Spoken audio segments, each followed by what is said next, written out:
As content distribution channels multiply, should publishers turn to generic brand advertising?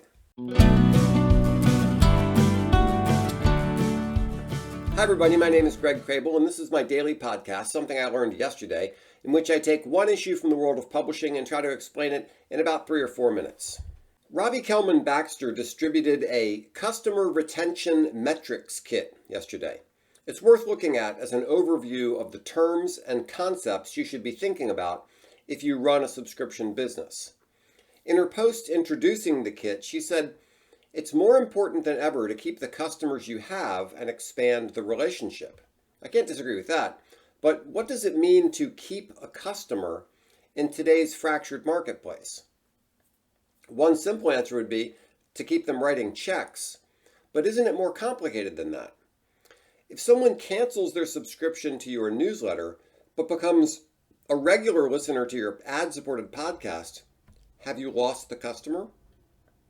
We'd like to reduce this to charts and reports and things, showing how customers migrated from one revenue-generating option to another.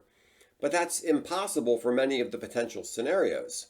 In the podcast example, you usually don't know who's downloading your podcast.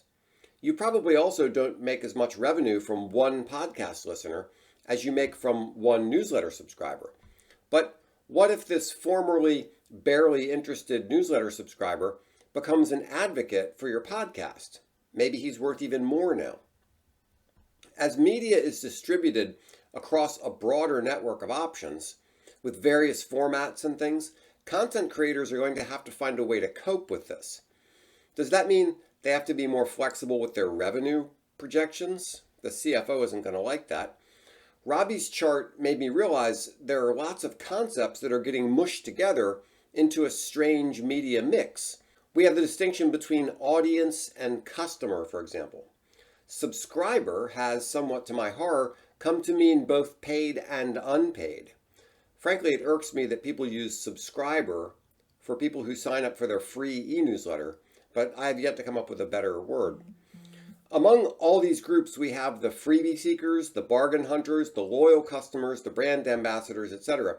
Even among those who like a brand, there's going to be some fluidity about how they interact with it. They might freely flow between the free e-newsletter, the YouTube channel, the podcast, the app, the subscription magazine.